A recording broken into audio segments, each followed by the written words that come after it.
Hello, I'm Dr. Jody Cripps, and this program is provided by Martha's Vineyard TV, MV.Signs.Then.Now program in collaboration with Clemson University.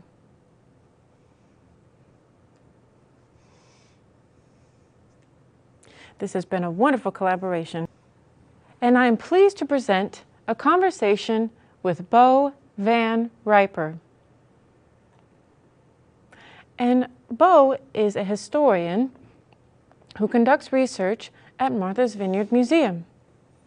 I really enjoyed our conversation, and I'll share that with you now. Hey, Bo. Hey, Jody.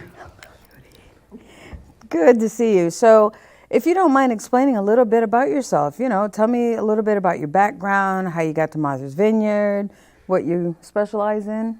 Of course. I'm the research librarian at the Martha's Vineyard Museum. Week after next, it will have been 9 years that I've been there. Before that, I was a history professor for about 21 years in various places in the Midwest and South. And although I'm a librarian at the museum, my background is actually as a historian. I got my PhD from the University of Wisconsin more years ago than I'd like to think. As far as the island, I came here for the first time when I was a baby back in the summer of 1963 and came back every summer, part or all of it, until Christmas time 2011 when I figured out how to come and not leave again. My grandparents and parents both did the same thing, came as summer people and eventually came back for good. So in the language of the island, I call myself a third generation wash ashore. That's funny. All right, that's great. So thank you for coming. Also, I was wondering, how did you, tell us something a little bit about the original sign language and how that came about here in this area. So the very first deaf person we know of who came to Martha's Vineyard was a man named Jonathan Lambert, or possibly Lumbert. People were a bit casual about spelling even their names in the early 1700s. Jonathan Lambert and members of his family and other people from the same area of southeast England migrated to the vineyard right around 1700 and carried with them the gene for hereditary deafness. Because they settled first in what's now West Tisbury and later in Chilmark, they were relatively isolated they and their descendants were relatively isolated from the more cosmopolitan parts of the island, Vineyard Haven and Edgartown. As a result, because their descendants lived their lives and chose their marriage partners from within a relatively small community, the incidence of hereditary deafness was reinforced over multiple generations, and by the end of the beginning of the 1800s, the rate of hereditary deafness in Chilmark in particular was significantly higher than it was on the mainland. As a result of that, the Chilmarkers developed a distinctive Martha's Vineyard sign language, which Nora Gross, who wrote the definitive book on the subject, Everyone Here Spoke Sign Language, believes was rooted in the old sign language of the part of southeast England where Lambert and his associates came from.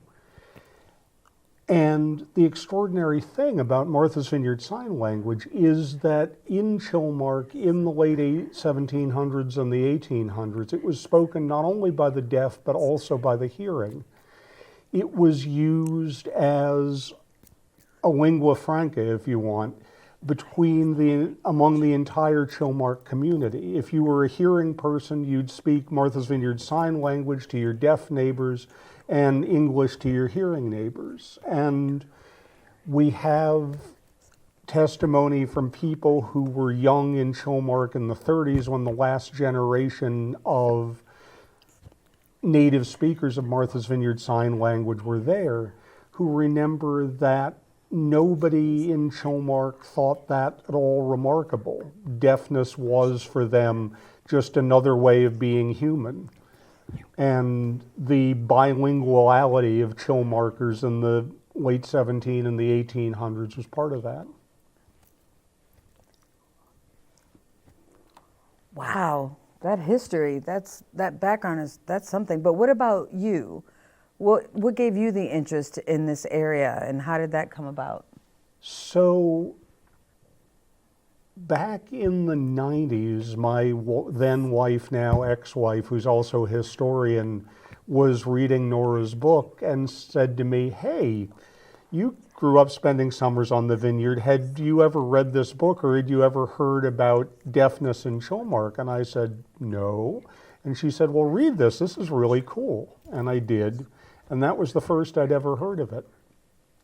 I didn't really think much about it because I was living in Georgia and not just coming back to the island for vacations, not working on Martha's Vineyard history.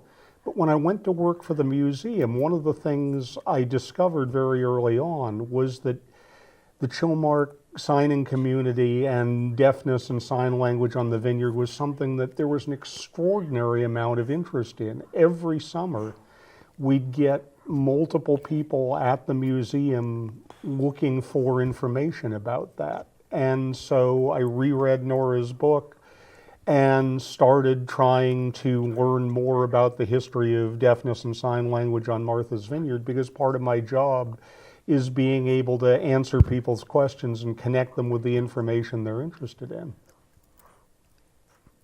I gotcha. Woof. So the museum in Martha's Vineyard, it has something related to sign language, right? There's some sort of program related to that. Can you explain that? Well, we are in the process this spring of developing an exhibit that's going to open on July 1st, dedicated to the history of the Chilmark Deaf and the development of Martha's Vineyard Sign Language. It's something we've wanted to do for a long time, and because this is our centennial year as an institution, and we wanted to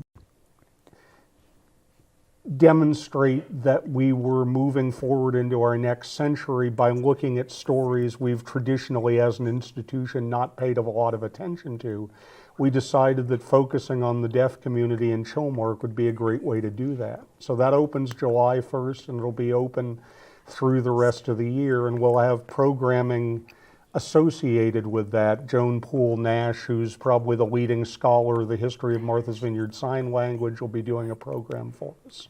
And we've got some other people coming in. So you mentioned, could you say more about the institution? Of course. The Martha's Vineyard Museum has, as I said, been around for 100 years. We were founded in 1923 as the Dukes County Historical Society. And back then, the goal was to gather and preserve and share with the public documents, images, objects related to the history of Martha's Vineyard and all the different communities that have lived there. For a good part of the early history of the museum, that tended to focus on things like the whaling era, the American Revolution, the Civil War, the early beginnings of the tourist industry in Oak Bluffs. But as we grew, and particularly since we shifted from being a historical society that's more inward focused to being a museum that's more outward focused, we made a conscious attempt to try and broaden not only the range of material we collected, but also the range of exhibits and programs we did, to pay attention to communities that had traditionally gotten left out of the mainstream histories of the vineyard, like the Chilmark Deaf, for example. Oh, I gotcha. I understand. That's wonderful. Wow. So from my understanding, the museum has deaf-related, like, sign language artifacts. Do you mind expounding on that? Sure. We have two artifacts related to deafness and sign language that we're particularly proud of. One is a journal kept, or rather a notebook kept by Alexander Graham Bell on one of his visits to the island in the early 1880s. Bell was deeply interested in deafness as a phenomenon. He married a deaf woman, and although his emphasis was on oralism, on the deaf learning to speak aloud rather than using sign language, he was also deeply interested from a scientific perspective on the origins of deafness. Was it something that was the result of environmental conditions, or was it something that was inherited from your parents and your grandparents? And because of the high rate of deafness on the island, he suspected that by tracing the genealogies of families with deaf members in Chilmark, that he might be able to understand whether there was something hereditary going on. So he came to the island in the 1880s and spent a great deal of time in the town archives copying down birth, marriage, and death records. And this notebook is one of the many notebooks he kept. Most of the rest of them are in Washington, but for some reason this one's here, that records what he was doing on the island on those visits. The second artifact is a painting titled American Farmer, which was made by Thomas Hart Benton, the Missouri artist who was one of the leading figures in the American regionalist movement in the 20s and 30s. Benton, from 1920 onward, was a summer resident of Chilmark until his death in the early 70s. And he liked to paint his immediate neighbors, use them as subjects for his paintings. American Farmers is a portrait of Josie West, who was one of Benton's neighbors, a farmer and a woodcutter, and also deaf. And one of the remarkable things about Benton's portrait, other than the fact that we have it, and having a Thomas Hart Benton in the collection is very cool in its own right, but that it embodies the spirit with which hearing Chilmarkers and deaf Chilmarkers simply regarded each other as friends and neighbors. Benton didn't set out to paint Josie West, deaf person. He set out to paint Josie West, New England farmer. And the fact that West was deaf was entirely secondary to Benton. He was just Josie West, my friend and neighbor, who agreed to sit for me and let me make a portrait out of him. And that hangs in our One Island Many Stories gallery, which is one of our ongoing exhibitions where we try to tell the story of the diversity of people who have lived on Martha's Vineyard over 10,000 years. And we use Benton's portrait of Josie West to represent the Chilmark deaf community. Wow, that's a big honor. I mean, I've heard stories about Josie West, you know, playing cards and milking a cow and squirting it at the cat, and there's some funny stories I heard. That's great. He was quite the character, as you say. He was an extremely enthusiastic card player, and he and one of his partners would use sign language, especially if they were playing against folks from outside Chilmark who didn't recognize what it was, to signal each other what cards they had in their hand. He was also beloved, as you say, of the local children, because when he milked cows, he'd learned how to squirt the milk into the mouth of his cat, who'd come over and, knowing he was going to get something good, stand there with his mouth open. And the kids just thought that was the best thing in the world. Yeah, that's funny. That's funny. Well, that's wonderful. Now, do you have any questions or anything related that you want to discuss that you could add to this discussion? Well, one of the things that's a challenge for us as the museum in interpreting the Chilmark deaf community is that because deaf Chilmarkers and their hearing neighbors in the 19th century, the early 20th century, regarded deafness as unremarkable and regarded the idea that you might speak to your hearing neighbors and sign to your deaf neighbors as unremarkable.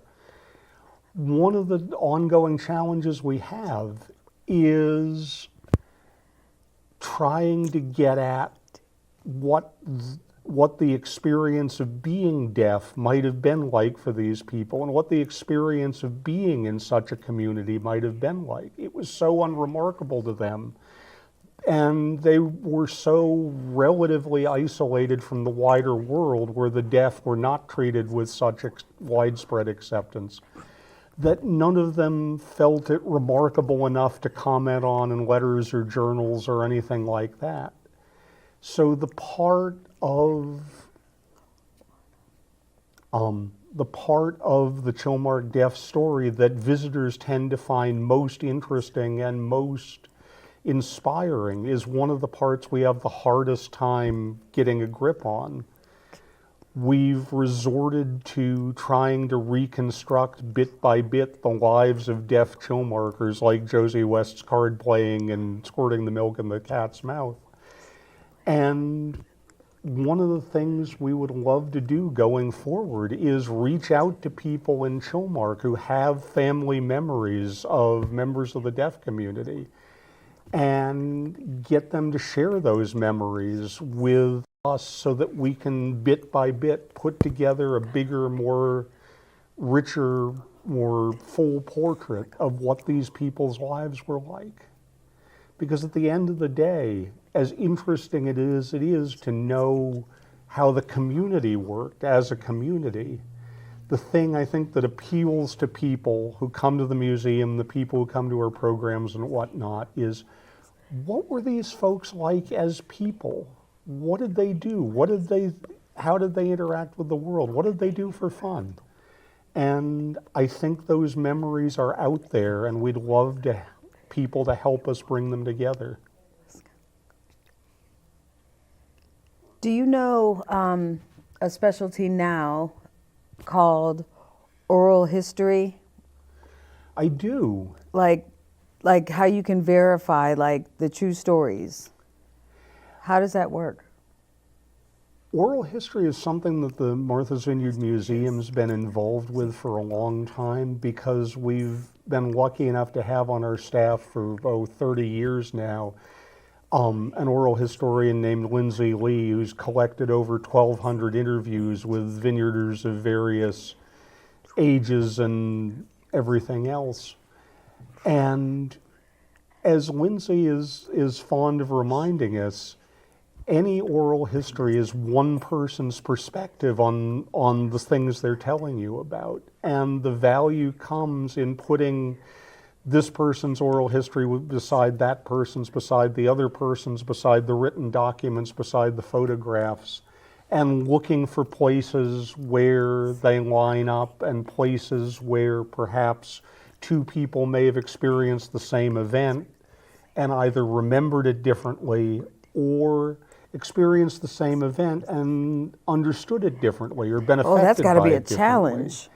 It's a huge challenge, but it's also an incredibly valuable resource. I mean, speaking as a historian, being able to have these 50, 60-page long interviews with people in which they go into incredible detail about, oh, yeah, when I was a teenager, I remember I used to go to the library and see so-and-so, and she was deaf, and so on and so forth. It gives us a level of detail that is rarely available in written documents, which tend to be very factual, very brief, very not much of a window into people. So it takes time to stack up the oral histories against each other and cross-check them, but the end result is a much richer and more intricately textured picture of the past that we could ever have without them.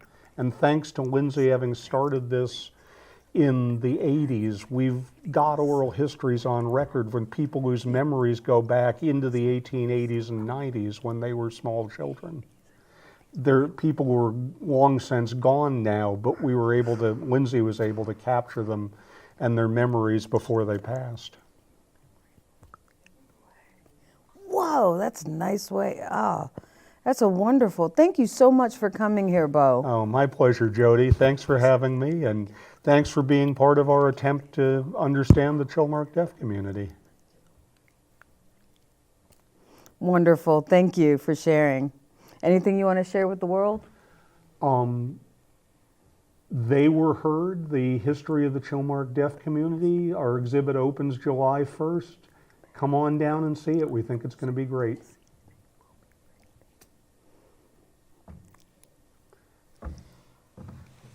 Thank you. And thank you. The vision of MV Signs Then and Now project is twofold: to spread awareness of Martha's Vineyard's almost 300-year-old sign language legacy, and to provide hearing vineyarders tools to develop a shared signed language using basic American Sign Language signs and fingerspelling to bridge the various communication gaps that often separate hearing and hard of hearing family members and friends, as well as those with voice problems or developmental challenges, and simultaneously eliminate feelings of isolation and stigma. It also provides similar communication tools to business people, health and wellness professionals, and caregivers, so as to better accommodate and welcome our year-round deaf and ASL signing visitors and tourists.